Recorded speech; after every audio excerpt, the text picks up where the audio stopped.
I love playing classical music, and the reality is that the world wants to hear contemporary music. And I will present classical music in contemporary ways. I'll do Prokofiev, but I'll have percussion. And pouf and voila, whereas it might be dismissed as not interesting to popular culture, it's suddenly interesting. And if I put an effect on the harp and add the percussion, it's still classical, it's still my discipline, but it's evolved to the another step of being accessible.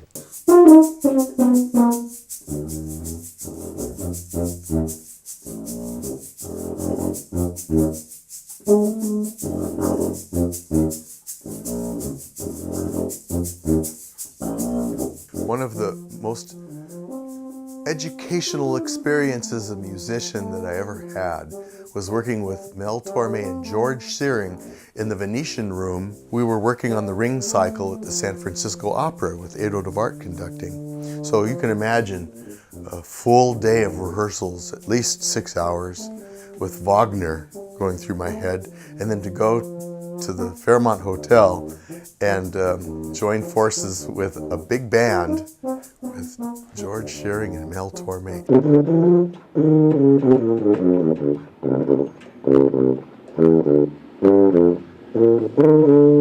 What I like about playing in the Green Street Mortuary Band is the spontaneity of it and the service that it provides to the community to bring music in a very somber situation.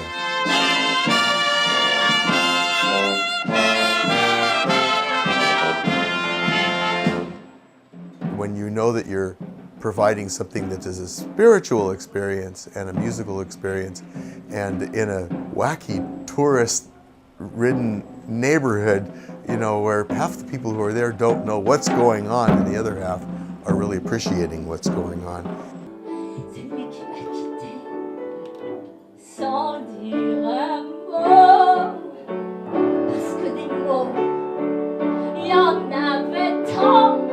The salon has come to represent my thinking made manifest in 3D. I mean, people who I want to engage with, people who have inspired me, coming together in new forms, new media, new ways of expressing music and art. That's what the salon is.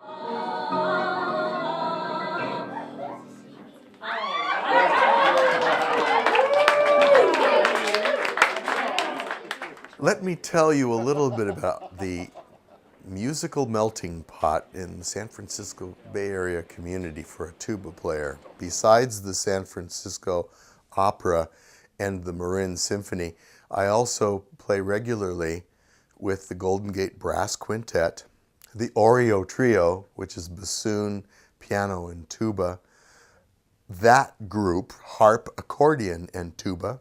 I also had the extraordinary pleasure of working with David Grisman and a wonderful flute player that we are known as Shut the Flute and Tuba. I played in a group with a marimba player and actually a duo marimba and bass and guitar who I'd heard at a club, and it was such an engaging sound. The group was called Fuzz Factor. We ended up having a recording contract. I decided to invite the marimba player and a cellist from the symphony, from Oakland Symphony, to come and just play together and see what we came up with. The next day I got a call from Berkeley Studios. They said, we're looking for a very specific musical combination. It's harp, marimba, and cello. Do you know anybody who does that? And poof and voila, we were doing that. And it just proved that rule that when you have an idea, it doesn't exist in a vacuum. That turned into my band BOGO, and there are now 16 people in that group. Someone had a tape recorder on, and a week later I got a call from Stevie Wonder's people, and we went to New York and opened for Stevie Wonder. It was a great experience. I mean, he's one of my heroes.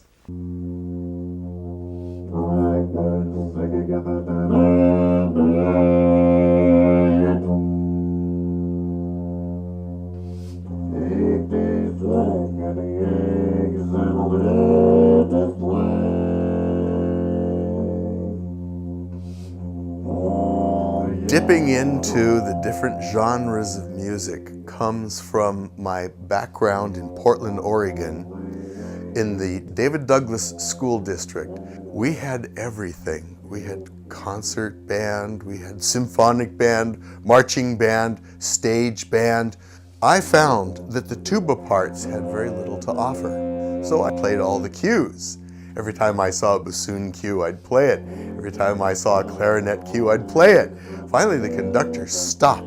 Jacob Avshalomov tapped on his stand and looked over his glasses. "Tuba, what are you doing?" I said, "Well, I'm playing all the cues." "We'll have none of that here. Play your own part." So I sort of, fell out of the idea of symphony orchestra was really my place. And then I joined a rock band, and I really found another side of my musical self. And then after all the late nights and the hard hours and the scene of being in a rock and roll band, I realized I needed to find a balance here somewhere. So I came to San Francisco Conservatory of Music on a full scholarship and soon found an incredible melting pot of a musical community. Here in San Francisco, I could do anything with the tuba. I could play rock and roll, I could play in the symphony orchestra, I could play in the ballet, in the opera. It's all here.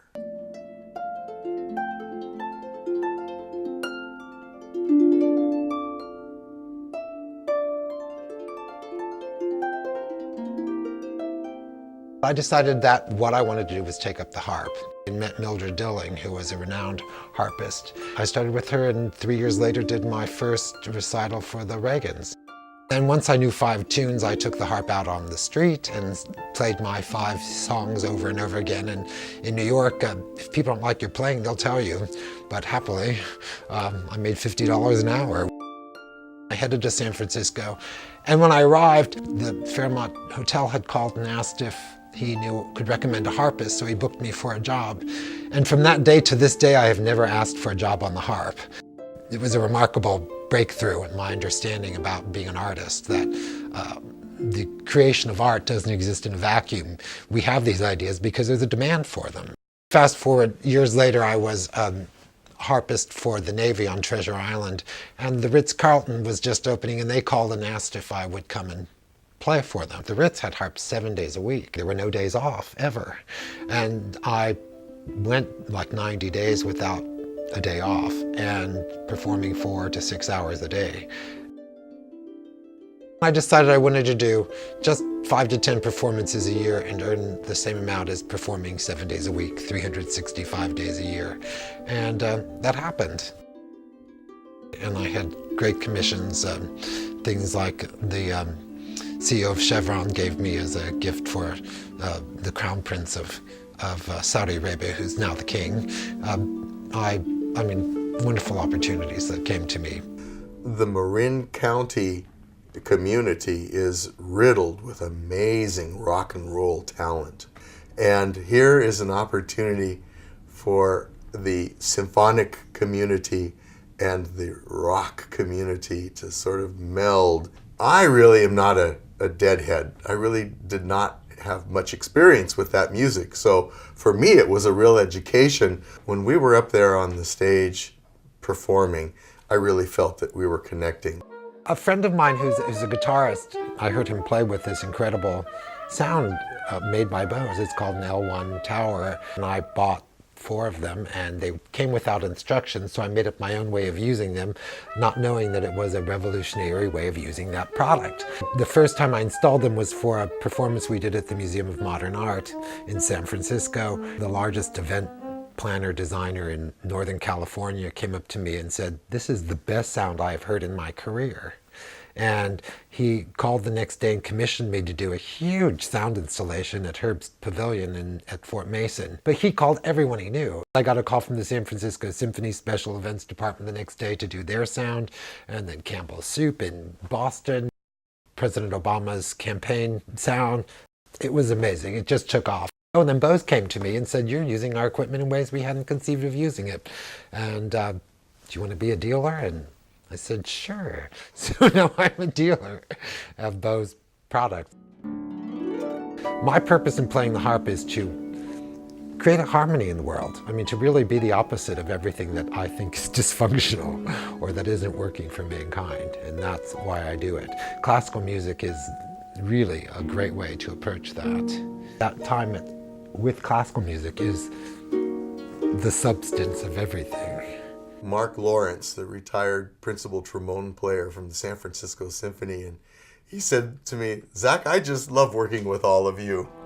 Because every time we played music together, it would be in maybe a symphonic band situation, or it might be in a brass quintet, or it might be in just a jam session, just a bunch of musicians thrown together, playing off the top of our heads, whatever it is. And that kind of exposure reveals different aspects of a person's personality. I guess Mark seems to think I have many different personalities that come through in the music that we play.